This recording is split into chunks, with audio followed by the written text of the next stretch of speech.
It's another episode of the Christian Reeve Podcast, but are you subscribed? If not, make sure to like, share and subscribe. Spread the word about the Christian Reeve Podcast and enjoy this episode. Hello and welcome to another episode of the Christian Reeve Podcast. Today's guest is an author all the way from New York City. She's the author of Scandal in the Shadows. Her name is Margaret Mary O'Connor. Welcome to the show, Margaret. How are you doing? Oh, real good. Thank you, Christian, for having me on. It's a pleasure. It's a pleasure. I just want to say, first of all, I love your like the room you're in. I love this decor and stuff. Oh, thank you. This is my kitchen. I'm being Irish. I call it my Irish kitchen. Oh, it's gorgeous. It's gorgeous. Is that Thank you. With the wood and everything? Is that like handmade and stuff, or? Oh, it's oak. It's no, oak, that yeah. was something that was bought. But I do love wood, whether it's oak or walnut. I'm the same. I don't know what it is. I got two sets of tables the other day because I do volunteering here in Manchester every Monday, and every once in a while I'll spot something that catches my eye, like, ooh, that'd be nice. I'd like that. And for a while I'd been searching for a coffee table, and I was very lucky. You can see just in the background here, there's one of the tables. Yes. Yeah. So that's the slightly larger one. And then there's like another underneath table that's a little bit smaller. But the thing that really excited me was just the wood finish. It's just like a really kind of nice wood. It's got a bit of weight to it. I don't know. I love that. If it has that shine on it.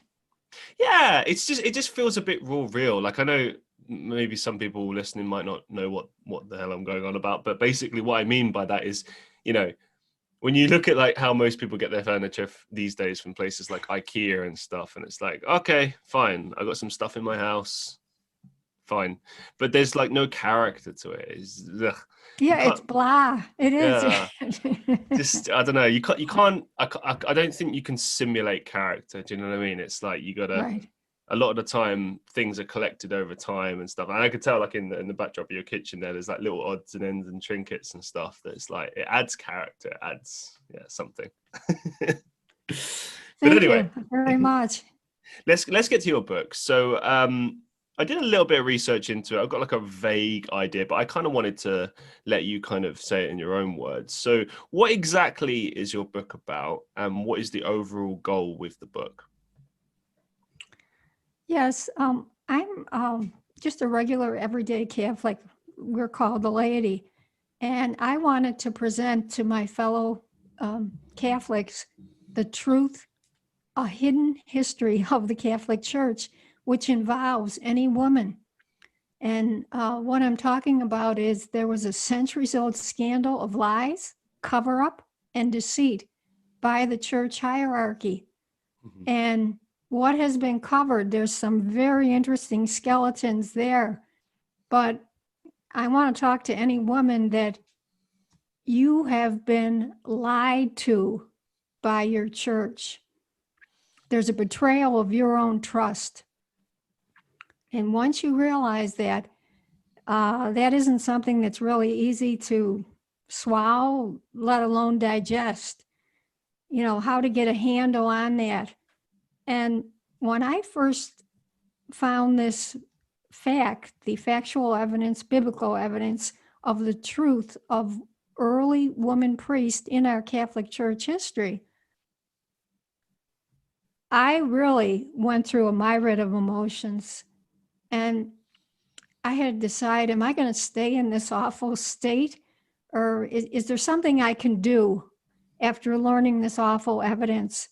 And really, my conscience led me to write a book to get this factual truth out there, which unfortunately, it's very sad. You belong to a church, and not that we're biblical scholars, but your everyday Catholic, we pretty much know, the major parts of our faith life. And then, wow, all of a sudden, and that other side, it's so exciting because now you're seeing a whole new other side of your church history that you never knew existed. Now, that has cons and pros because unfortunately, there are a lot of Catholics that basically want to stay in that, let's say, status quo. Mm-hmm. They're very comfortable with it. They don't want something that's perhaps rocking the boat, as this new information would be. And then there's even women in the church that, for some reason, the thought of having woman priests to them just doesn't set well. And when I'm out picketing for women priests, how do I put this politely? I hear many disparaging words, but there's such a variance of their emotions. Mm. Some will like scream at you, go home, you heretic. Shut your mouth. Don't act any more stupid than you are. I'm intrigued of the abuse that you sometimes receive. Is there ever any other women saying those things, or is it just men? The men will basically say, you belong in the kitchen. And I remember the first time that I heard that. And like, I grew up back in the 1950s. Okay. I was a little girl then. And when you think of now, today, in 2021, and when I heard that the first time, it was like, my God, I'm like in the Twilight Zone, this different dimension of time. Yeah, and then they just, or they'll walk by you and they put their eyes down and they just shake their heads. This is what you mean now. That's kind of the attitudes of people now, right? Yeah. Okay. And it took me back because I thought, aren't we finally through with that women belong in the kitchen? No, it's still alive. Unfortunately, very much so.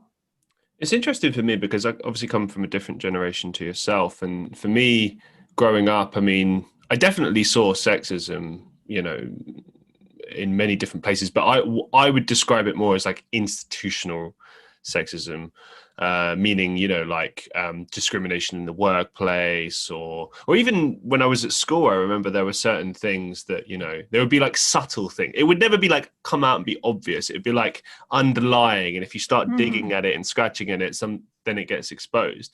But I feel like over the past, let's say the last 10 years, there's been a lot of change progressively as far as exposing these things and pushing it out there and kind of challenging, as you said, the status quo, this kind of attitude that a lot of people tend to have. And I think in fairness, most people don't have that attitude. I think most people are just normal, everyday people that are not sexist, that are not, for instance, racist. They just want to live their life, be happy.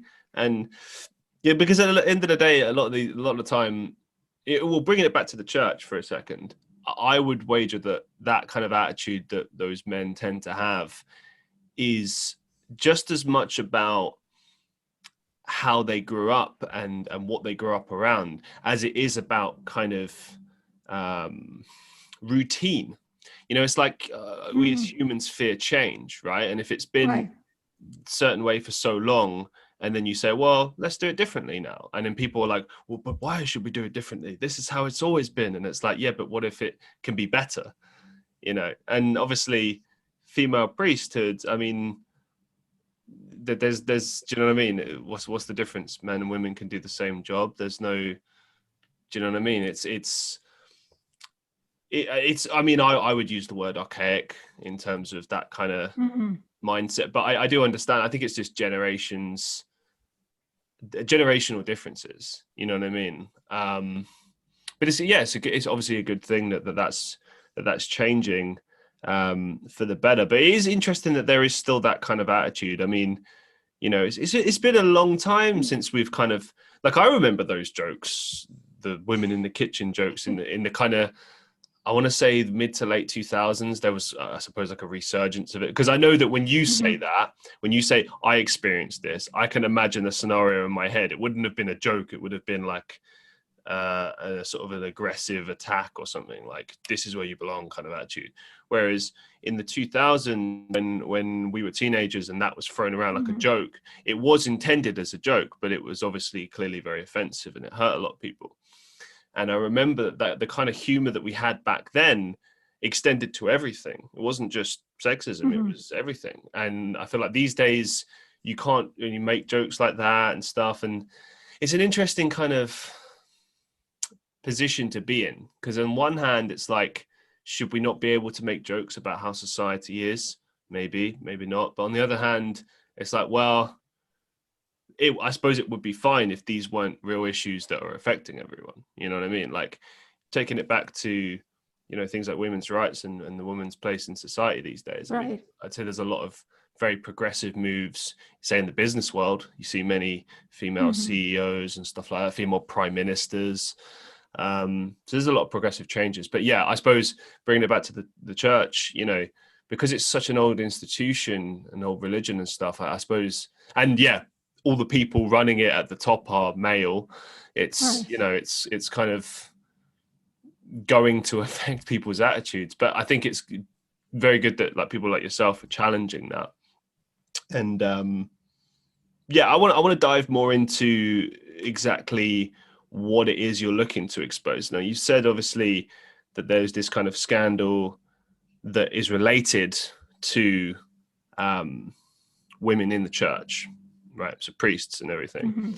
But what exactly are these kind of secrets and scandals within the Catholic Church? Like, what's the end goal here with this book? Because, I mean, I think many of us and many people listening at home will have kind of heard of all the scandals in the Catholic Church over the years, both here in the UK, in Italy. You know, there's always things you hear about. But this knowledge here, when I was reading through about your book and I was reading about what you're trying to expose, this is something I'd never heard of. So I'd love to learn more about like what it is, I suppose, in a summed up version of like what it is you're trying to kind of get out to the people.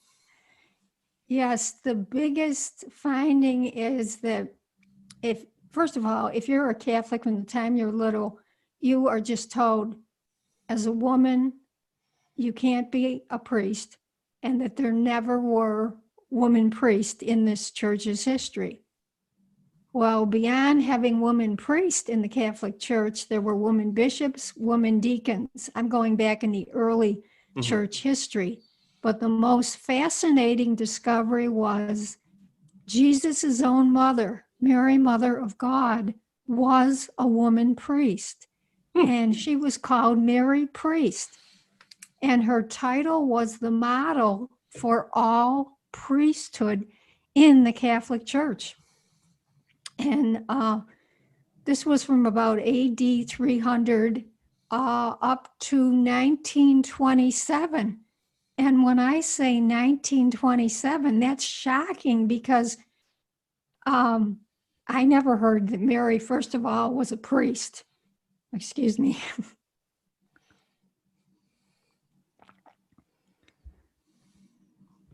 Mary's title was taken away from her back in 1927. And this was really done low-keyed because my mother, my grandmother, they never heard of this. They didn't realize this. A Roman official over there had some newspaper man run a real small article about this. And this Roman official was saying, isn't it well the way you took care of this question? This is a question that should be put to sleep. And they're referring to the question, is Mary Mother of God? I mean, that is just so disrespectful. But John Winsgards had a book, The Ordination of Women in the Catholic Church. And he said, well, what was going on that all of a sudden after these centuries, they would take that title from Mary? And isn't it a coincidence? At that time, there were other faith denominations, women that wanted to be priests as well. So, of course, this was for the Catholic Church. We take this, we basically, take the title away from her. This is never talked again. And if anyone goes snooping around. Well, this obviously from that point on, it would never be mentioned. And that's what they did with the original history way back. They, when they got rid of woman priests, they were very crafty. You know how they did it, Christian? There was, they started their own law, canon law. When Jesus was alive, there was no canon law. Well, in this canon law, they had a specific caveat.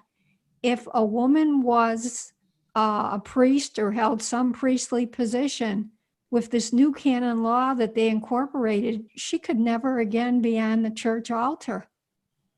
So that really put the kibosh on any woman back in the early centuries, whether they were women priests, deacons, or bishops. That just ended it all very conveniently.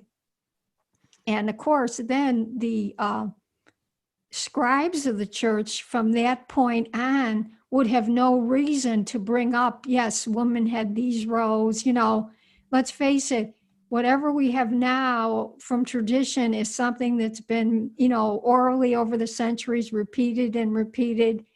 But if you have something that the church has said, well, no, that's ended, well, then these writers have no reason to obviously ever mention that again. So it's very conveniently forgotten. And this is the whole issue. This early church history, the church fathers will not acknowledge. So basically, I feel it's put them in the driver's seat, because do they have the press, the hierarchy of the church? Is the press hounding them? No, because what is the issue? There is no issue. There never were a woman priest. But what really irks me is, in the light of biblical research, that we now know Mary was a woman priest, and as well as these other women in different religious positions, the church will not recognize that truth. They have not moved forward on that truth. So again, why is this an issue? Because there's so many, when you think of all the dioceses, like right in the United States, well, let's go worldwide. Let's go to your area. Let's go to Ireland. Let's go to Australia. Let's go to Asia. Let's go to South America. There's millions of American women out there that don't even know there's any type of an issue. Mm. And I mean, isn't that sad in 2021 that we're in that state? Yeah, it's interesting. While you were talking, I was kind of thinking, it just brought up so many different things, so many different points. For example, what you were talking about how there's been this major shift, and almost like, you know, a conscious effort to try and stop women from being priests in the church. I kind of feel like that has existed throughout history. Like it begs the question that, you know, because there is historical evidence of women's place in society being, you know, much more equal than it has been. You know what I mean? Like I can't think of any specific examples, but I know in certain civilizations, I've definitely learned this in history before, that, you know, sometimes the female would be equal to or even superior to the man in some cases. I think in more like, you know, possibly Egyptian culture, stuff like that. But the point still stands that Yes. existed. And it makes me wonder sometimes if maybe, you know, these things were trialed, and then like the men controlling the society that then sort of decided to double back because of basically politics. I think all of these things generally boil down to politics to some degree, you know, like, again, another thing that came to mind when you were speaking, it reminded me of Henry VIII, who very famously, in order to divorce someone, because I believe he was Protestant, wasn't he, originally? Yes. And then, yeah, he then created Church of England, Yes. to divorce a woman. Like, which I know it's not funny, but in a way it's kind of funny to me. It's like he literally created his own version of this religion just so he could do this one thing. But, you know, still very creative. Yes. yeah, but it's interesting because it's like changes like that, Right. I would imagine would be throughout history would be very common. And this move that you're talking about, where it's deliberately put in place to prevent women from being priests, that to me screams politics, screams some sort of thing where possibly women were getting too much control, and then the men within that faith felt that that was a danger of some description. I don't know why. It's silly. I would think it would be more sensible to come together as a society, both men and women, and try to work through these things, but we move. But again, it just, to me, it always sounds like politics, particularly with the Catholic Church, because with Christianity, like I'm personally not religious, but I have a keen interest in like all religions. Mm-hmm. And I kind of see every religion as always being split between the actual faith, what your everyday person believes in and uses as a guide to life. I mean, people often forget that religion is the basis for societal rules. Our laws are based on religion. So, it's a very important part of culture and society. But on the other hand, there is this big control aspect and societal aspect. Obviously, famously in the UK, we've flipped and flopped between Catholic and Protestant, over the course of many different reigns and kings and queens and such. And there's been different versions of the Bible, according to, there was the King James Bible, for instance. It's a very interesting concept to me that these things get rewritten, changed, tweaked in order to reflect that particular rule, leadership at that time. And of course, it's very convenient if they need for some reason to make change. Well, they can definitely, like you said, be very creative, doing whatever they're doing. Yeah. And yet supposedly nothing is supposed to change. But if it's needed, like in this case, this new law came in to take care of women. Well, the argument normally that I hear is always that it's interpretations. It's different interpretations of the same thing. Like in Christianity alone, I mean, I've seen Protestant, Catholic Church, Christian Science, Methodism. I don't really understand that. Jehovah's Witnesses and Seventh-day Adventists and stuff. Like, there's all these different versions, and often there'll be like big particular rules that they clash on. But then, as you said, they all kind of are based on the same principles, but these things that they differ on are like points for contention from the sound of things, and in a lot of cases. But I think the church does always get a bit more scary and concerning when it comes to things like money and power and such, because obviously in the UK, before money became like the, if you want to call it, new religion, it was the church. Church was the way that you would control the people, because, everyone was Christian or Protestant or whatever. If you read any history books in the UK, they'll always tell you that, when there was a major shift from one queen to one king, and they decided, okay, now we're Protestant, you had to go with it or you'd be executed. It was like that serious, like religion was that serious. Whereas obviously these days, it's a thing that, it's up to you. You believe what you want. You can be a Jew, you can be Hindu, you can be Sikh, you can be whatever you choose to be, which is great, obviously. But yeah, like when I look at like around the world, particularly like the Vatican, I look at that and I'm kind of thinking like, there's a lot of things that are just a bit iffy there. Like the very fact that like there's this whole vault in the Vatican Church, in the Vatican, sorry, that just has all this material that has pretty much never seen the light of day and is restricted access. I mean, if there's nothing to hide, why is it restricted? It makes you wonder, like, what kind of knowledge is there? Like, what thought-provoking material is there that could change things or expose things, or, you know what I mean? Oh, definitely. And they said it goes 53, the bookshelves, figuring like the width, the bookshelves, 53 blocks long underground. And boy, would I love to get in there. I would have to have someone with me that would understand like Greek, right, or Aramaic, French, whatever the different languages are, Italian. But it actually, unfortunately, the everyday person can't go in there. They basically said, what little I read was that you had to maybe have like a special educational degree. Maybe you were working for your doctorate at something, and that whatever the specific subject is, it can't be an area that someone else already did something on. So there are definite, rules and regulations even on that. So unfortunately, no, it's not open. But there is another reason is, how they say that, oh, women were never priests. Well, as you said, what is in those vaults beyond the biblical research that's been done by, like John Winsgartz? He was a former Catholic priest. There's Catholic Religious Sisters. Christine Schenck has an excellent book out on Crispina and her sisters. And they go into the catacombs and they really do research. It's interesting, of the diagrams on the catacomb walls. And like one illustration is the bishop always sat in a chair which had a very high back to it. So he's there in obviously his, priestly attire, and he's officiating a man to be a priest.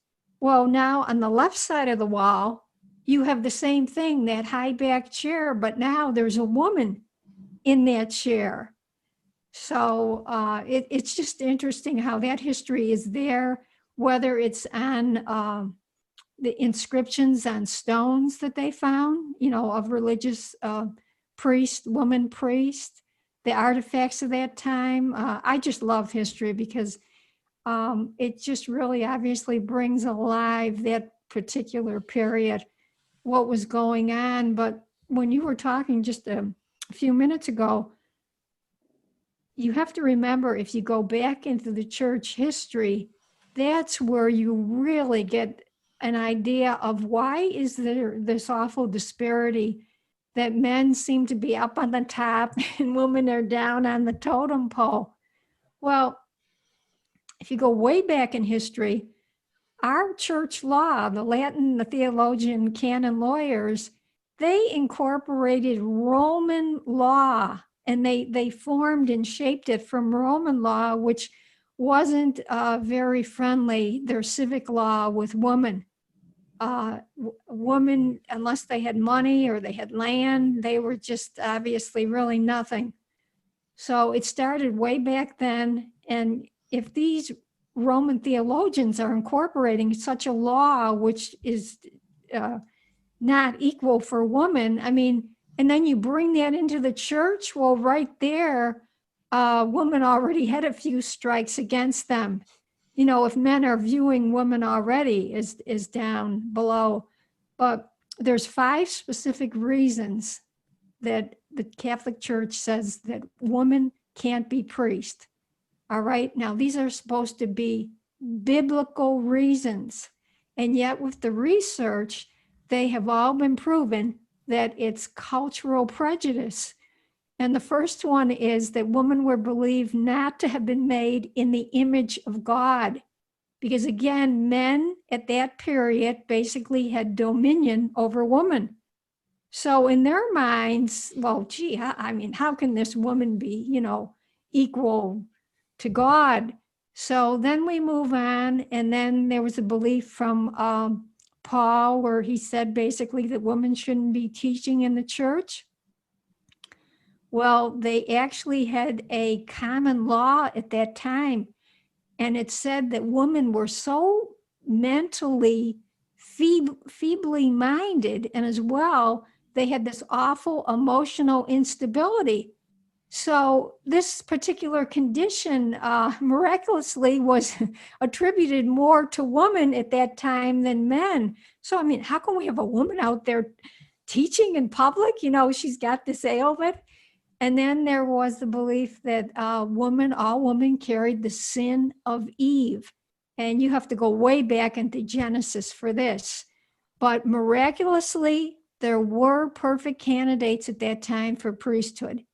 And these were the men in the church, because the women were believed to have sinned, so they weren't the best stellar candidates. And then we all know Jesus picked the 12 apostles, to represent the 12 tribes of Israel.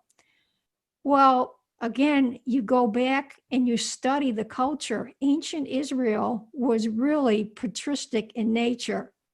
So just imagine if Jesus at that time tried to put in 12 women to represent the 12 tribes of Israel, he would have been driven over some cliff. And then lastly, again, the last reason it's not biblical at all, Jesus was a male, so therefore at the Eucharistic consecration of the bread and the wine, we have to have only men up on the altar. But my question is, Christian, why hasn't the church hierarchy come out and made some type of a pronouncement? We are sorry, but these 5 biblical reasons really aren't biblical at all. And this is another thing. This is blatant. They're using supposedly this tradition, which is solely biblical, to keep women from becoming priests, when it no way is biblical, but rather cultural prejudice. I mean, I could theorize all day about that, and I mean, it's largely nonsensical. You do know what I mean? It's just even just thinking about that just makes me angry. But anyway, it's like I said before. I really do think it comes down to business. There is such a thing as the business of church, and as we know, that's obviously run by men, and for whatever reason, I believe they're scared probably about women being in power, which I really don't get. I really don't understand that, to be honest. Yeah, not just on a basic level, but also just in general. Do you know what I mean? Yeah. Like, okay, what you were lining out there, those biblical reasons, like things like, women were deemed as not being emotionally kind of sound in terms, and that would affect their judgment or something like that. That to me reads, what historically at least reads as like an ignorant kind of thought process that people might have had in the past because they were just less educated. Science maybe wasn't as good. You know what I mean? Like, right. I mean, science is changing all the time, but we've learned clearly that men and women are perfectly equal, sound body and mind. It's has nothing to do with gender or anything or like that. It's more kind of random. Do you know what I mean? Like it's genetic. It's based on many factors, but it has nothing to do with gender really. I mean, I think there are certain things here and there as far as like traits that maybe women have that men don't have, and vice versa, but you can't really always generalize. It's more kind of just like it might be the case in most instances, but not exclusively, kind of thing. But anyway, my point being that maybe like that's where that comes from, and then it's just a combination of laziness that it hasn't been challenged enough and it hasn't changed. And I think that really does come down to who is at the top. I think if you had women at the top in power, that'd be changing real quick, for obvious reasons. And people like yourself, obviously, making the move to try and expose that and try and push that is an excellent start to that. And it's a really good thing that you're doing.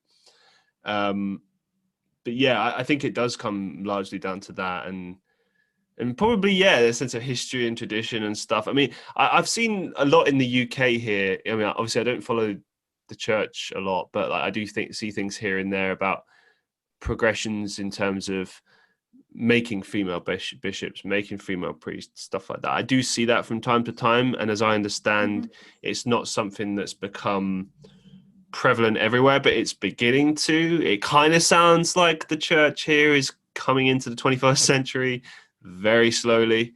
Yes, maybe slowly. Maybe it's just kind of like a question of time. But it fascinates me, all of this, to be honest. I mean, since we were talking about it, what is your kind of view on the Vatican and its influence on Christianity? Because obviously they still have a lot of power and influence, and as we were talking about before, like religion and Christianity differs all around the world. There's all different thoughts and feelings and about the religion, and obviously there's cultural differences that then impact on that. But obviously they still have like a really big kind of influence over Christianity everywhere. But what's your view as an individual? Like, where do you sit on that? Well, particularly in relationship to the woman priest issue, Mm-hmm. the Vatican has really done this awful cover-up. What do I mean? Back in 1976, the Pope has his own commission, Pontifical Biblical Commission. They looked into the question of women being priests in our church. The commission's findings explicitly said there is no biblical reason to prevent women from becoming priests. All right, hello, 1976, here we are today. They have completely sat on this. They haven't moved on that. And then go back 2 years prior, there was another international theological commission, and they were looking into the question of women deacons in our past church. And if you go back, there were 3 Greek studies that were all really alike. And they were talking about the ordination of like a deacon, whether it was a man, whether it was a woman. They would be on the altar in the church. The bishop would be officiating over them in prayer, lays his hands over them. A stole was placed on the male, a stole was placed on the woman, and both the man and the woman as well received the cup to drink from. And the women then were known as deaconesses. So my question is, here again, they sat on that. There would have been no need for Pope Francis to convene the 2016 Commission on Women being deacons. And here again, where have we gone with this? It's just totally unbelievable. And it really is, it's cunning, it's deliberate. Women should be priests. And that's why I think this whole issue, it's forcing, there's other church organizations that a lot of Catholics don't realize that have been working on this issue since back in the 70s. There's Call to Action, there's Future Church, there's Roman Catholic Woman Priest, Women's Ordination Conference. And so many of these organizations have the explicit proof that, look, this isn't really even an issue. Here's the truth. And yet between what they present to Rome, what these commissions, church commissions have presented to the hierarchy, they will not move on that truth. And so I think really the issue should be presented differently.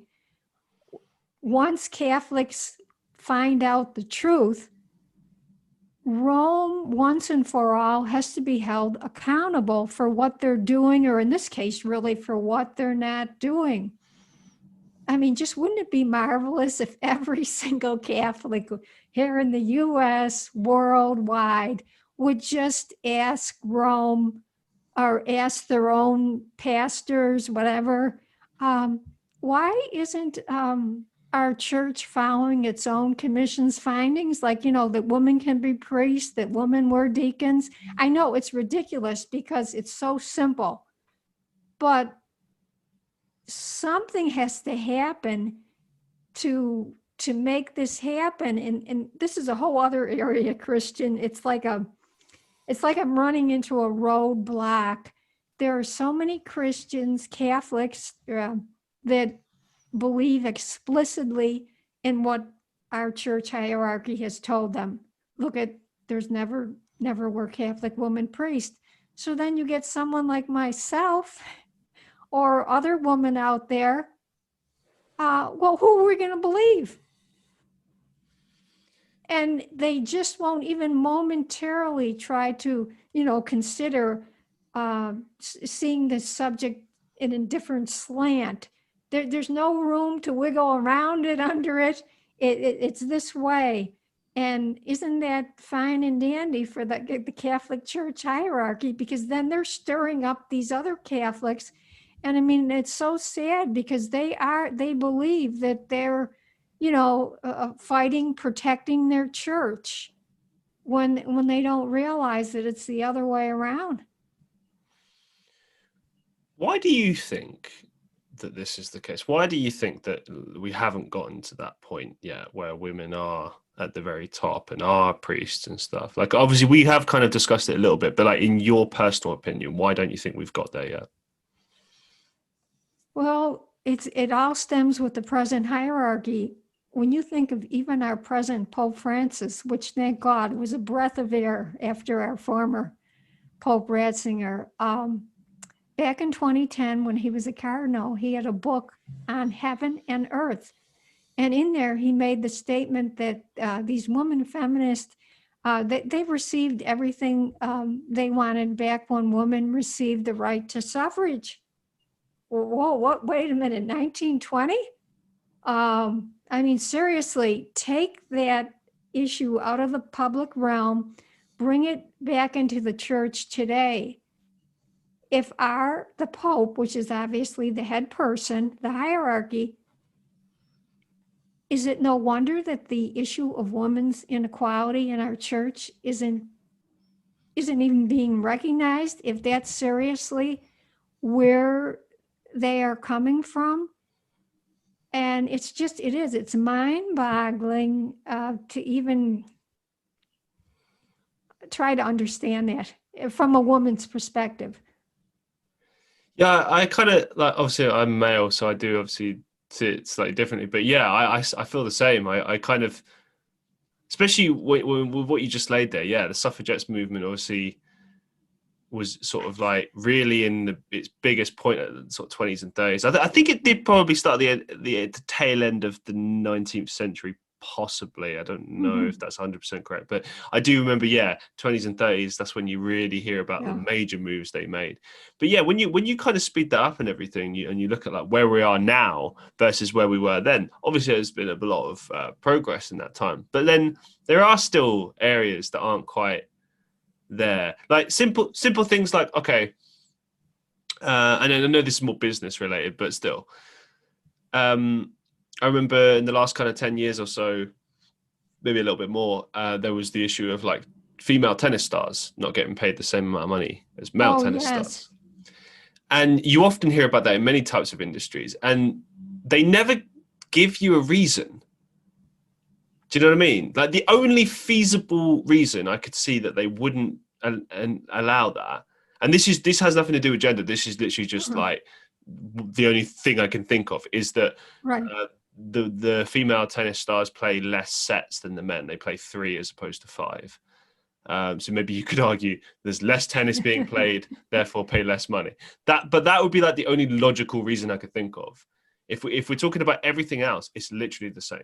Like, or even like the women's soccer players, remember? Yeah. When they showed the men's exercise room with all the equipment, and then they spanned back to the women, they had really nothing.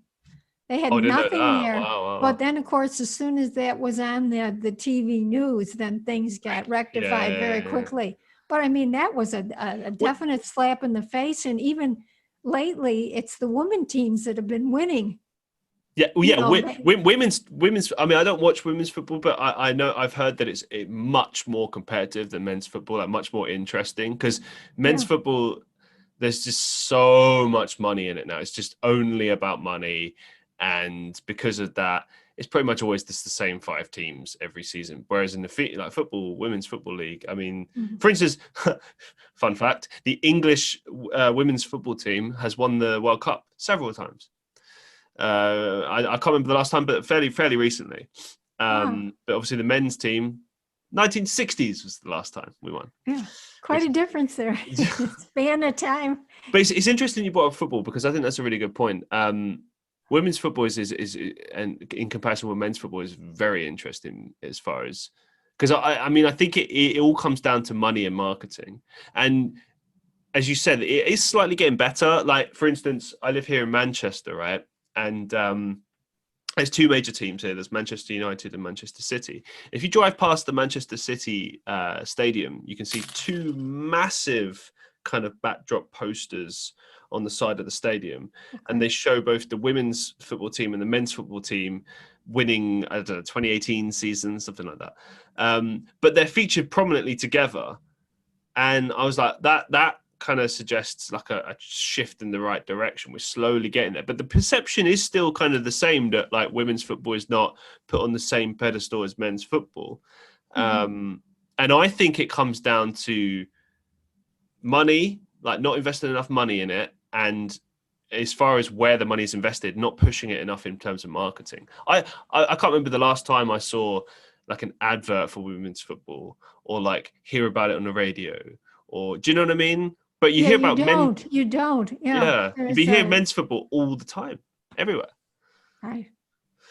I think that's largely the issue. But as you said, whenever these things come to light and they get exposed enough and they get into the public consciousness, suddenly you start seeing progressive changes really quickly. But that's not because people care. That's because the company or institution or whatever is afraid of the PR damage, because it can destroy you, can destroy your business. So you have to react on it to show, oh yeah, we're making these progressive changes. We're doing everything we're supposed to do. Like even CSR as a concept, corporate social responsibility, because I come from a marketing background. So like, whenever I see all this, I'm just like, this is lies, this is all nonsense, But I do look at it a lot of the time as just a thing that they use to kind of, you just improve their reputation, or in some cases, improve their tax interests. If you do a certain amount of charity every year, you avoid tax. And actually that brings me nicely back to a really big point about Christianity that I wanted to cover. And now this is more about America, but I see a lot of like the churches, there's this really famous pastor in America. I can't remember his name, but he's literally got like really scary, crazy eyes, and he's like an old-fashioned pastor. He's like I think they call them telepastors or something. Like they used to televangelist or something. Televangelist, that's the one. Yes. Yeah. So it's a very specific style of Christianity where they constantly like hell and brimstone. Yeah, it's like okay. As I understand, in the 80s is when it really became popular. Like doing like telethons over the TV and saying, "Oh, you must donate your money, and reserve your place in heaven," and blah blah blah. Oh, blah. Tammy Faye and her husband, he ended up in prison, and they had like one of those big schemes. Yeah. No, this guy's not even in prison. This guy, I wish I could remember his name. He's been memed like crazy. It's gonna bug me.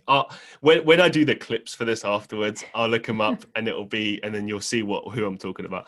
But basically, this particular pastor, first of all, his church, he's a billionaire.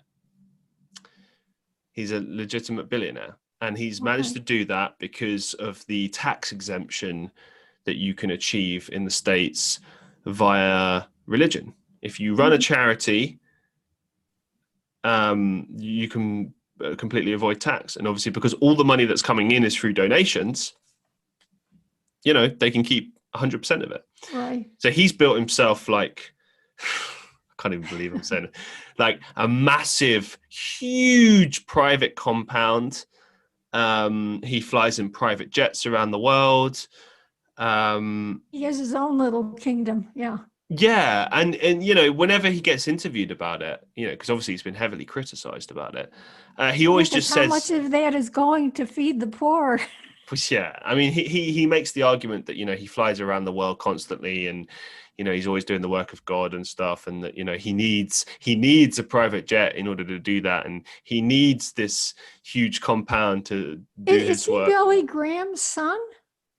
I can't remember his name. No, that doesn't ring a bell. Okay. He was during the COVID pandemic, the beginning of it. He was like, he kind of came out and very famously like tried to. He was like blessing everyone over the camera, and sort of his hand was like really weirdly wet, and he was just like, I don't know, trying to remove COVID through the TV screen or something. That is Yeah, now you got my fascination who this is. I gotta find his name and I'll send it to you because it's fascinating. Because I just wanted to ask you about the tax side of things, because I think it's always been interesting, the business side of the church, and how, there's a big difference between, giving a couple of dollars in the church collection plate versus, making regular donations, large sums of money. Like this guy has very famously often told and threatened his people and been like, if you don't have the money, you need to write a loan, make a loan for this. You need to find a way, because if you're not making pledges, then you're turning your back on the religion, all this sort of stuff. And it's very extreme stuff, I must say. But it seems to only be prevalent in the United States. That's what I've noticed. I see. Okay. I haven't seen that in other parts of the world. I could be wrong, so apologies for that. But it just seems, and I think that is a systematic issue. I think it comes down to the American tax system and the way that business works, and enables you to do that. And obviously, as you sort of highlighted there, there's been other people that have done that. So it's not the first time. And it is basically fraud. I can't believe this guy's gotten away with it. I mean, he's clearly, there's nothing religious about that. Like, religion at its core is about providing, a system of beliefs for people to live their lives by, and a concept for them to believe in, and to live a good life and stuff. It's not about giving all your money away to fund someone else and then book your place in heaven. I mean, look, I'm not religious, but if I was religious, and I've thought about this before, plenty of times, I would think that if there is a God or whatever, or an entity of some description, you couldn't book your place into their good graces by giving money. Do you know what I mean? Or the concept of repentance, like, it's okay if I do all these horrible things because I repent for them every time. And it's like, that kind of defeats the point, doesn't it? It's like you repent sort of once, to sort of say, okay, yeah, I did all these bad things. I'm sorry. I learned from my mistakes. And we move from this point onwards, and we don't do it anymore. Yeah. I mean, I don't know. That's where I come from. They're the biggest hypocrites, really. And you step back and you wonder what acting school they went to, because it's so sad, because the majority of their money is coming from a lot of people which really don't have that money to give. Exactly. Yeah. And then how they're totally, ruining their lives. But, what difference does that make? I have my plane, I have my swimming pool, I have whatever, I can do this or that. And it's that hypocrisy. And like back in the Catholic Church, that they did a study, and like back in the millennials, it's more prominent that the millennial women are leaving the Catholic Church because they have just had it with the hypocrisy. They know if they get a calling from Jesus that it's going to go nowhere. And I am trying to reach the younger millennials, because really, if you're fed up, which I believe you are, and it's sad to say as a Catholic, this is your time to speak out, to speak up, because our church, we know now, we have the truth behind us. And I call these men so-called men of God. Really, if you look at Jesus's ministry of truth, of inclusion, of love, what are these present men doing? As a former chaplain and minister for the Catholic Church, would you say that the church is kind of adapting well to the changing nature of our world? Because obviously religion has always kind of, in general as a concept, has always kind of struggled to adapt to, the changing demands of society in certain areas. And sometimes that's reflected in the kind of conflicts of interest, let's put it, sometimes between the nature of our world that's changing and then this institution that's many, many, many years old. But yeah, do you think it's adapting well, or what's your thoughts? I think it's unfortunately it's stuck. Okay. Whatever it is. I mean, that's very sad to say, because people think I'm trying to tear this church down. I love the Catholic Church, but I just want it to back to the morals, the ministry of Jesus. And that's why we need change. And we need this church to be held accountable once and for all to try to explain, what they're doing. Pope Francis is, thank God, a breath of fresh air. And he has tried to make some moves towards helping women. But you have to remember there's what's called the Curia. And this is like an institution that's been there forever. And they're very upset with the Pope because they think they can't understand, why is he making all these moves to be more inclusive, to make changes? So he's getting all that flack from them. They don't want to change. And then again, you have so many Catholics, again, which are all status quo. I don't know. I know as you get older, obviously, you're all, and I'm not trying to put people into one basket, but so many of them are getting older. They can't help with the change. But then it's complacency. In the church, we had what we called pray and obey.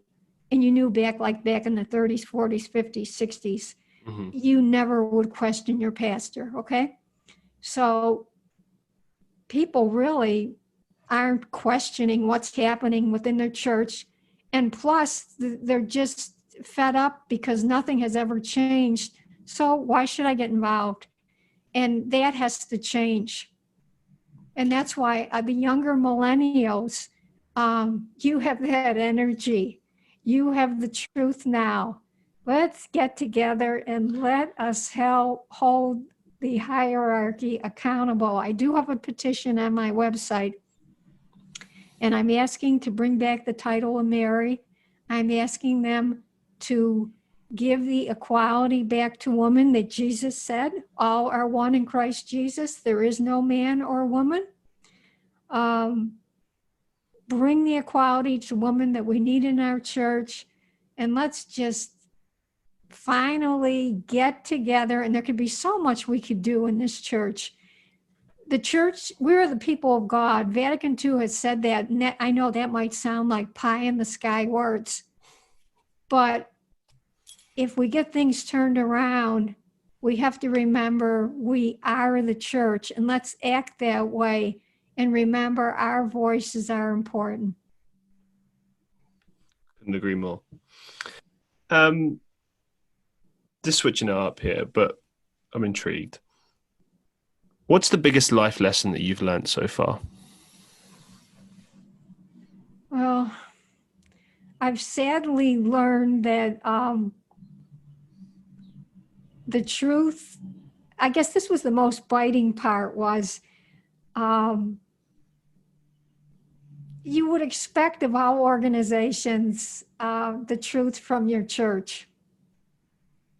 And then to find out the way that they've gone about that with women, how they've completely lied to them, in such a, I can't even think of the right words, but it's sickening as a woman. How your own betrayal of trust, what they've done and what they've continued to do. And unfortunately, the Catholic Church is like any other organization, big conglomerate. They need that money. And now you have these victims of sexual abuse, and everything is going into bankruptcy. And the church is saying that they don't have the money for this. And yet in the New York diocese, I think it was Cardinal Dolan, or if it wasn't New York, it was Chicago. He took all this money and put it into a cemetery fund so that couldn't be used to pay victims. So unfortunately, things like that just would never be a part of Jesus's ministry. And the life lesson is, if you feel something needs to be changed, don't be afraid. Speak up. and move on and move forward. Don't get stuck with something like this, which is so awful, and you think, oh, I'm just going to leave the church. Why should I do anything? No, you're only one person, but you start something, and then every other person starts something. And yes, we'll come together. It'll be like a grassroots effort. Thank you for that. By the way, I haven't got anywhere, but I've just been having a lot of camera problems lately, and my camera's just decided to leave suddenly, so that's fun. But it's too much scandal that it heard. No, not at all. Well, you're the guest of honor anyway. It's about you. It's not about me anyway. But yeah, I'm actually drawing it to an end, to a close for today. So, do you have any upcoming projects, or maybe some final thoughts that you'd like to share with us today? Yes, I will be writing another book, and actually, I had started writing another book, and I kept getting the in my mind. I was thinking of this view of like woman priest, woman's ordination, and I completely stopped writing that first book, and then I went ahead and wrote this book. So. I will be doing that, and if anyone wants to maybe learn more, about this church history, my website is yourradicaltruth.com, yourradicaltruth.com, and my book is called Scandal in the Shadows: The Original Priest, Mother Mary. Excellent. Thank you very much for sharing. It's been an absolute pleasure talking with you. And thank you, Christian. Yeah, I will say to all my listeners, make sure to go and check out Margaret Mary O'Connor's book, Scandal in the Shadows. Make sure to go follow her and her projects. And yeah, for everyone who is listening to the Christian Reeve Podcast on YouTube, Spotify, Apple Podcasts, Google Podcasts, leave us a review. Let us know your thoughts. And let us know who you'd like to see on the show next, what you'd like to hear on the show next. And as always, be safe, be well, and I'll see you in the next one.